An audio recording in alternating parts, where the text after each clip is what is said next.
Just like that, it's time for some end of the year ranking videos. What's going on, guys? I'm Chris, and welcome back to another video. Today, I'm actually going to be ranking all of the movies I watched for the first time in 2024, not including 2024 releases. So these are movies that I either had on a watch list or just watched on a whim that weren't released in 2024, therefore they are first-time watches for me. A lot of them are older films, some from the 1930s, some from last year. It really just varies, and I'm going to be ranking them all in a tier list. I've got 5 or so tiers, but before I get into that, hit that like button, comment down below your favorite first-time watch in 2024, and of course, subscribe and hit that notification bell to help reach my goal of 150,000 subscribers here on the channel. But without further ado, I say we just dive into this thing. So the tiers I have are top 5, really good, solid, meh, and bad. And there's about 45 movies on this list, I want to say. And if I watch anything new in the last 2 days of the year, it just won't be on this list. That's life. But these are fully randomized, again, just real random assortment of movies, but I kind of have fun with it that way.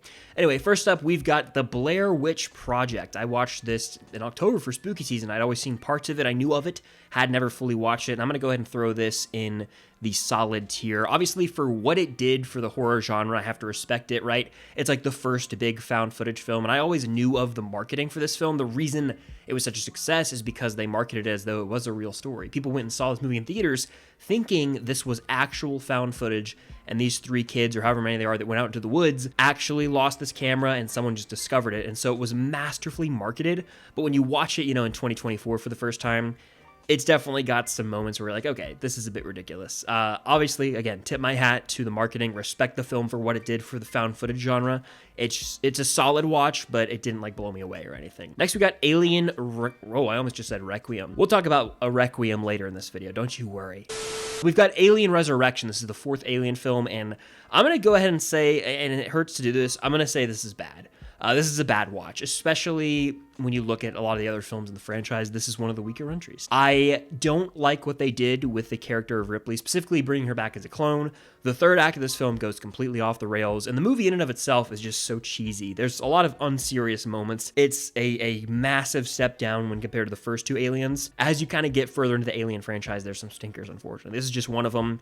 I was not a fan with just the concept alone didn't really sell me. Next, we got Alien vs. Predator, also bad. I'm going to put it here because I think Alien Resurrection is a better film. Alien vs. Predator, conceptually, right? You look at that concept alone, you can dig it, and it makes sense. You know, aliens and predators, why not have them go at it? A xenomorph versus one of these predators. Why not, right? So I can get why they wanted to do it, but you have to have interesting characters. You have to have a compelling story. This movie kind of lacks that. It really is just unnecessary. Hey, let's have these boring, bland characters and scientists, and we're going to have them set up just to have this, you know, carnage between xenomorphs and predators. And cool. It's cool enough, I guess, but it's a bad movie, let's be honest. It's a bad movie. Next, we got Ready or Not. I'm going to go ahead and toss that in top 5. This is one of the best first-time watches for me this year. It's directed by Radio Silence, the duo behind Scream 5, aka Scream, and Scream 6. This movie really almost not shocked me because I expected good things, but I didn't expect to like it this much. Super creative, very fresh concept, and Radio Silence, they're quickly becoming some of my favorite horror directors. I'm a fan of the Scream franchise, and everything they've touched outside of it that I've seen, I've also dug. Abigail, for example, which came out this year. Ready or Not's going to be top 5 for me. Samara Weaving crushes it, and again, this movie is batshit crazy. A lot of wild stuff happens here. It's a thriller, there's horror elements that work, there's some comedy that gets you. It blends together a bunch of different genres really well. It's just a creative concept. Next, we got Kung Fu Panda 3. I'll go ahead and toss this in solid.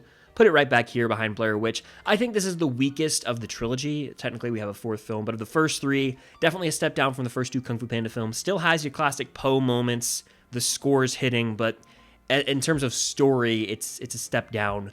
It has a bit of a weaker villain as well. So it's a solid watch. It's just not as magical as those first 2 Kung Fu Pandas. Next, we got The Bride of Frankenstein. This is from the 1930s. I did a classic Universal Monster movie marathon back in, I think, September, October. A lot of them, actually all of them, I watched with the Pretty Much It commentary track. Shout out Pretty Much It. I'll toss this one in solid, but I'll go with the back as solid. A lot of these movies are, you know, products of their time, for sure, right? But the weird thing about this movie is the bride is barely on screen. It was mistitled, I'll tell you that much. Next, we got How to Train Your Dragon, the original film, getting a live-action remake already this upcoming year, but I'm going to go ahead and put this in top 5. You guys already know. I'm going to put it actually above Ready or Not. The first How to Train Your Dragon is a magnificent animated film, and I don't know why I had gone this long in my life without watching it. It's emotionally moving, it's very impactful, and the score, whew, One of the best animated film scores I've ever heard. I'm going to say it. I don't care if that's hyperbolic. I think it's true. This movie has done nothing but grow on me since I first watched it. I'll be rewatching it again this year to prep for the new one, the live action one, and I expect it to potentially be bumped into the 5 out of 5 range. I'm dead serious. I gave this film 4.5 stars on Letterboxd, and I think it could join the highly coveted 5-star club for me. So, wonderful film. One of those just that motivates the hell out of you, and it's beautifully done. Next, we got The Maze Runner, another movie that I probably should have watched years ago. I'd seen parts of it. This was the first time I fully watched the trilogy this year. And honestly, I thought the first Maze Runner was kind of meh. Concept is there, but execution kind of lacks for me. I didn't really feel anything for any of these characters. We're kind of just thrown into the mix and don't really know what's going on. A lot of this film I just thought was set up, and it was a bit confusing and underdeveloped. As the series progresses, I warm up to the films more and more, but the first one, surprisingly, might be the weakest to me. Next, we got AVP Requiem. Awful, unwatchable atrocity to humanity. I'm putting it at the back of bad right now. Just all over the place. Half the movie is, you can't even see what's happening on screen. The characters are really poorly written, and it's almost like your stereotypical slasher trope with a lot of the characters, like high schoolers being idiots, doing things they shouldn't be doing, getting themselves in awful situations. It's just all over the place, complete mess of a movie. Next, we got Saltburn, which technically came out in 2023. I watched it like very early on this year. I think the first week of this year, actually, I watched it. So I technically can count it as a first-time watch because it didn't come out this year. I would say Saltburn solid. I'd put it like right here probably. Really, honestly, for what it was, solid watch. I do think it was wildly overhyped. It was the talk of social media for weeks when it came out. People saying it's the most disturbing movie, the craziest thing I've ever seen. All that was, a bit of an exaggeration in my opinion, but I still think it's a solid watch. Will I go back to it? Maybe not. It definitely has some shock value to it, but if you look at the plot itself, the performances, it's a entertaining enough film and a bit of a thinker, but it didn't really blow me away by any means. Next, we got Burlesque. Just watched this one on my girlfriend's birthday. Every year, she usually shows me a movie or two, and this was one of those this year. It's one of her favorites, and so I checked it out. And honestly, I would say solid, and that's kind of what I expect out of a lot of these movies, is for them to be solid. If you're not going in that tier. So I'm going to put it actually at the top of solid. Of these films, it's probably the one I enjoyed the most. You've got Christina Aguilera and Cher. Both have pipes. They can sing and just belt it out really well in this film. It's got a great cast. Stanley Tucci in this film. Eric Dane. McSteamy from Grey's Anatomy. You guys know what I'm talking about. And, you've also got Kristen Bell in here. There's a couple others. Julianne Hough. Pretty stacked cast, honestly. And it's a movie that I feel like's gone under the radar. I haven't heard a lot of people ever talk about this one. There's some memorable music and dance numbers. Yes, it has some conventional tropes, specifically romance that plays out, but I enjoyed my time and I thought it was a solid watch. Next, we've got Step Up 2. You're probably like, this is the most random assortment of movies you've ever seen. And you're right. That's kind of how it is with first-time watches for me. There's another series of films my girlfriend showed me earlier this year. Step Up 2, I want to say, was the worst of the Step Up movies. So I'm going to put this in meh, but it's not outright bad, but it's going in the back of meh. Least interesting lead character. It does that thing that like the Fast and Furious series does, where you'll have a film and there will be a main character, and then that character will like briefly show up in this movie, but there's a whole new character we're focusing on. It kind of felt like Tokyo Drift for a Fast and Furious comparison, which I was never a fan of, and so this movie's meh. Just didn't do it for me. The final dance number was pretty cool. I believe that's the one where they're in the rain, and the poster's indicative of that, I want to say. But the movie as a whole, it's kind of weak. Next, we got The Invisible Man from, 1930-something, starring Claude Rains of Casablanca fame. This is a solid watch for me. It's one of my favorite of the classic Universal monster films that I checked out. I'm going to put it right here, honestly. I really dug The Invisible Man. It was masterfully done for its time in terms of the practical effects and the special effects. For that era, it looked more believable than certain things we'd see today. There's some real moments of terror in this film, and I dug the Lee Winnell take on The Invisible Man starring Elizabeth Moss, and so I was excited to see sort of what the inspiration for that film was from decades ago, right? Next, we got Sleepy Hollow, another one of those films that I feel like will just grow on me as I continue to watch it. I'm going to toss this one at the top of solid. Of all these films, it's the one that probably held my attention the most. It's a Tim Burton picture, and I watched this to kind of kickstart the Halloween season watch. It's spooky season, and back in October, maybe even, September, I want to say. This is just a creepy film, very atmospheric. It screams fall, it screams spooky season. It's one that I could see myself adding into that rotation every year, or every couple of years at least, you know. It was a solid watch, and one of the better Tim Burton films I've seen. Next, we got The Mummy, Boris Karloff. I am not a fan of this one. I'm actually going to say this is borderline just outright bad, but I will say, you know, it's going at the back of meh for me right now. Of all those classic Universal monster films that I watched, this one was horribly paced and maybe the slowest of the bunch. Just moves at a snail's pace, contains some of the least interesting characters. It's just not what I come to expect with those films, at least the ones that I saw. Moving on, we got How to Train Your Dragon 3, The Hidden World. This is going top 5 for me. I'm putting it right here, probably over Ready or Not. I really dug that trilogy. This one might be the most emotional of the three. It wonderfully caps off this trilogy. The final, I'd say 10-15 minutes will damn near bring you to tears, and it's just a beautiful conclusion to the How to Train Your Dragon trilogy, one that I slept on for years. I never checked out this trilogy. I'm so glad I finally did that this year, but this is one of those movies, again, pulls on the heartstrings. It brings everyone's story to a close, and that epilogue, it got me. It got me. The tears were there. Next, we have Anastasia. I'm going to put this in really good. I had seen a good chunk of this movie in like 6th grade. One of my teachers had, my history teacher had this like Friday movie morning or something like that. I forget what it was called. Instead of going in early to study hall at my middle school, you could go watch a movie in her classroom. This was one of the ones that was playing. And so I remember it somewhat, but this was the first time viewing for me. It's another one of those movies my girlfriend showed to me. And you know, the song Once Upon a December, super catchy.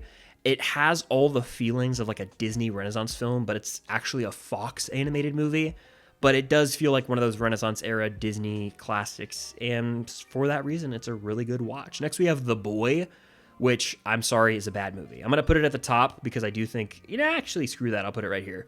The Boy is just so dumb. It's such a dumb movie. And if I told you there's a sequel, you'd probably laugh. I watched this with pretty much it, so I kind of view it through the lens of a comedy a lot of the times when I watch really bad movies with those commentary tracks. Yeah, this movie was so ridiculous. I could never take it serious and laughable. The movie is unintentionally funny with just the way that it treats the boy, this porcelain doll. Next, we have The Wolfman, another one of those classic Universal films that I saw.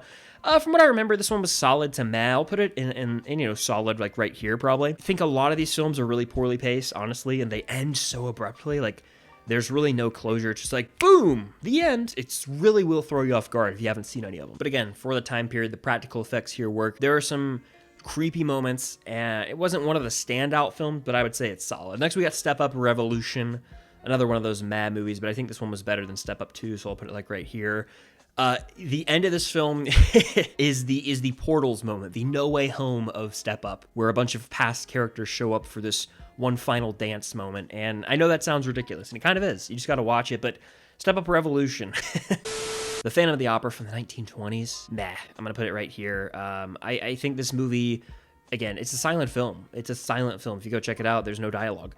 It is a product of its time, and you got to respect it in a sense, but at the same time, I can acknowledge, okay, this is kind of a mad product. The movie's like about to be 100 years old, I want to say. You got to respect it for what it did, but it is a mad watch. Next, we have Spirited, which I thought was a pretty delightful holiday season watch. It's got some memorable music numbers. Will Ferrell and Ryan Reynolds are both great in the film. They bounce off each other with some chemistry. It's a modern musical take on A Christmas Carol, the classic novel that's been adapted into countless films.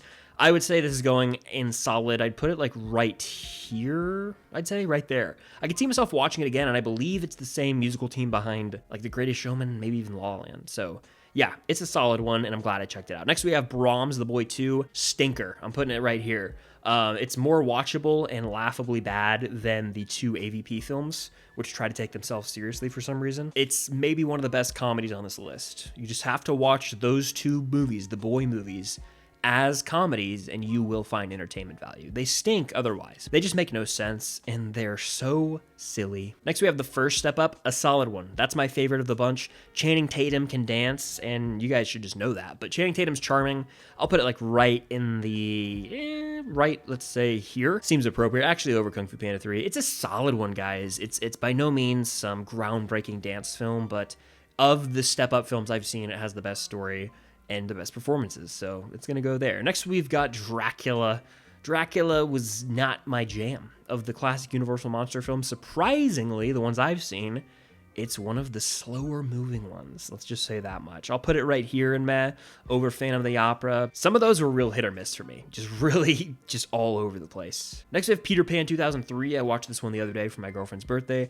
I was very tired when I watched it, so I want to kind of give that disclaimer, but it wasn't my Peter Pan. When I think of Peter Pan, I think of the original Disney film, or now I'd say even Hook, which I watched a couple years ago for the first time. I'll put it in solid. Jason Isaacs as Hook, a standout for me. Plus the score really carried a lot of the scenes here. It's very uplifting. It reminded me of like the opening music for Disney's DVDs back in the day, you know? Dun, dun, dun, dun, dun, dun. It sounded a lot like that, but it was super uplifting, damn near comparable to like something like How to Train Your Dragon. So I'm gonna put this in solid, probably right about here, right in about the middle of solid. Next we have Creature from the Black Lagoon, another one of the classic Universal monster films that I respect, especially for its practical effects, its use of special effects, but it is meh overall. Design of the character, again, I tip my hat to, very creepy, but a lot of the film, it's focused on this group of characters who, again, aren't particularly interesting. And that's like the fatal flaw of a lot of those movies. So I'm going to say meh. I would probably put it over those two from what I recall. A lot of those are in the same playing field, like 2.5 out of 5s, but still, it's kind of a meh experience. Next, we have Monster House. I'm going to put that in really good. Actually, at the top of really good. This movie has a certain twist that really got me. I remember seeing like the poster and the trailer for this movie growing up and never fully watching it. And watching it right around Halloween's the time to do it. It is a creative animated film. The animation style itself is unique and adds to a bit of the sort of creepiness of the film. It reminds me of, you know, Coraline in a sense, if we're talking creepy animation in kids' movies. But it's got a real original story, and it has sort of a coming-of-age feel to it with this group of kids hanging out around Halloween time and dealing with this, you know, scary house across the street. Next, we got Frankenstein, another really good watch. Of the classic Universal monster films, this was my favorite. It's got the, you know, iconic line, "It's alive!" It's quotable, genuinely creepy, and has probably the best third act of any of these movies. Also, the most standout characters. I was invested in this one. It flew by. I'm going to put it in really good. Probably like split the difference, go right in the middle of really good. Next, we got Roadhouse. I watched this to prep for Roadhouse 2024, and this one's better. This is the better version of the film. Patrick Swayze is just cool as shit. He's like the king of cool for a reason, and this movie is absurd. It's very cheesy, but it knows that, and there are some ridiculous moments, but you gotta say it's a solid one. I'm gonna put it like near the top of solid, probably right around here, I'd say, honestly. Next, we have Almost Famous. 5 out of 5 for me. The only 5 out of 5 on this list. It is number 1 for me in terms of first-time watches in 2024. This is one of those movies that when I first watched it, I was so tuned into every single line of dialogue, and it was almost an out-of-body type experience. And when I watch a 5 out of 5, sometimes it's like that. This is just one of those movies that struck a chord with me emotionally at the right time, and the night that I chose to watch it, it was just firing on all cylinders for me. It's quotable. It's a movie that reminds you to, you know, have passion, chase your dreams, go after life, live this life to the fullest. And it's really an inspirational watch for me. The music's awesome. The characters are great, but it's just such a beautiful film. Like, it's simply one of those movies that reminds me why I love movies. Next, we have Scooby-Doo. I watched both the live action films for the first time. You know, they were anywhere from meh to solid, depending on my mood. I'd say the second one was probably a hair better, so I'll put the first one in meh, at the top of meh. You know, it's got its moments for sure, and I'm going to go ahead and talk about the second one here real quick, even though it's not next. I'm going to say Scooby-Doo 2 is solid, probably at the back of solid. These are movies I didn't grow up with, but if you did, I feel like you like them a lot more. They're charming. They have some pretty atrocious CGI, but I can see the appeal, especially if I watch these at a younger age. They're enjoyable enough. You got some fun mystery vibes there. It's like a lighthearted spooky season watch. You don't have to take it too seriously, but they are both kind of super cheesy. Next, we have the second Maze Runner called The Scorch Trial, which I thought was a step up. The action's bigger. You introduce new characters. You expand this world and give it some depth. It's not just like we're in this random world trying to escape through this maze. There's, you know, more fleshed out characters. And again, this world has more rules now. So I'm going to say this is solid right here, probably near the back of solid somewhere, like right here. We'll say. I'm still not the biggest fan of that series, unfortunately. Moving on, we got Prometheus. Prometheus, I would say one that I gotta watch again. I was so invested in certain parts, then it dives into sort of the lore, the mythology of xenomorphs, and just the formation of a lot of, things in this world. It's such a mixed bag for me.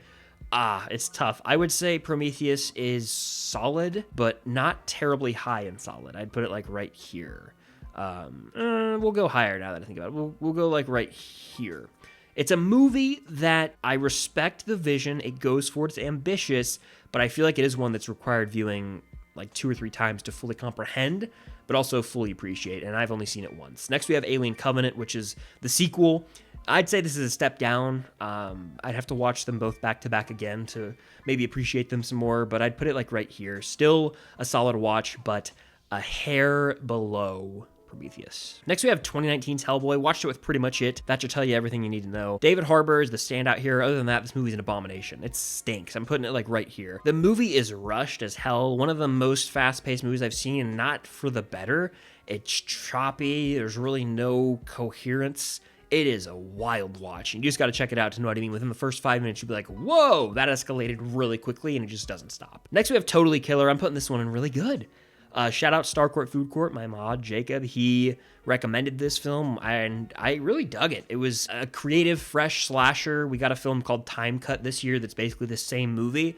I'd put this one like right here and really good. It kept me on my toes. It's got time travel incorporated. As a fan of Back to the Future, admittedly, I was a fan, but it's also sort of poking fun at the slasher genre, taking, elements from, say, the Scream franchise. 2 franchises that I love, Back to the Future and Scream, are seen here, and there's clear influence. Next, we got the final Maze Runner film, The Death Cure. This is the best of the bunch, so I'd say it'll go like right here. Kind of an underwhelming trilogy for me, and never fully won me over, but The Death Cure was the best. I think it tied a nice bow on that franchise. And then we got How to Train Your Dragon 2, which I'm gonna say is my least favorite of the trilogy from what I remember, but it's still a top 5 movie I watched this year. Easily, one of the best animated trilogies out there. And the second film, we up the action, we up the stakes. This is a film where Hiccup really assumes the role of a leader that he was always born to be, despite what he might think about himself or, his confidence level in himself. He's got to step in and fill the role, and that was a really powerful moment for him. So this movie does a great job of further developing these characters,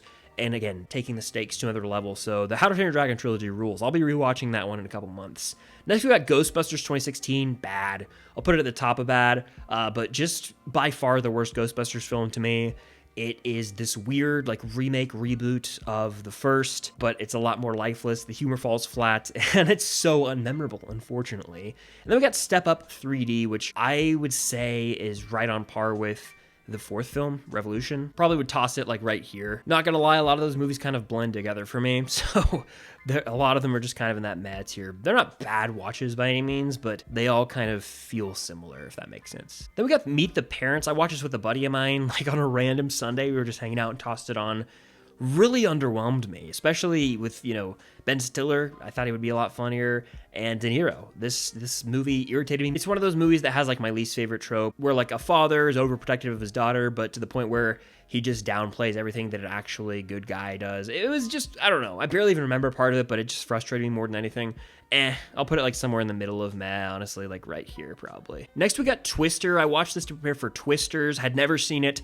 It's, one of the OG disaster movies, and I thought it was fine. It was a bit cheesy. I'll go somewhere in solid, probably right here, honestly. Enjoyed it. I think I prefer Twisters. Don't know if that's a hot take, but I think Twisters is better in terms of characters, story, all that. The special effects, obviously. I prefer Twisters to Twister. I don't think I'll ever watch Twister. If I get the urge to watch one of these disaster movies, I'm going Twisters 10 out of 10 times, to be honest with you. And last on this list, I got Anyone But You, a Glenn Powell and Sydney Sweeney rom-com that's regressed since I first watched it. I enjoyed it enough, but I'd say it's probably going to go ahead and take the top of the meh slot for me. It does have one of the best uses of a song in recent years, though, so I'll give it that. Feel the rain on your skin. If you really think about it, some of the performances are and a lot of the movies just kind of meh to me. But that does it for my tier list ranking of all the movies I watched for the first time in 2024, not including 2024 releases. Let me know your thoughts on some of these movies down below, and of course, hit that like button, subscribe to that notification bell, and let me know your favorite film you watched for the first time this year that wasn't released in 2024. But thank you guys, as always, for watching. Stay tuned for more end of the year content coming very soon. And until next time, I'll see you guys later.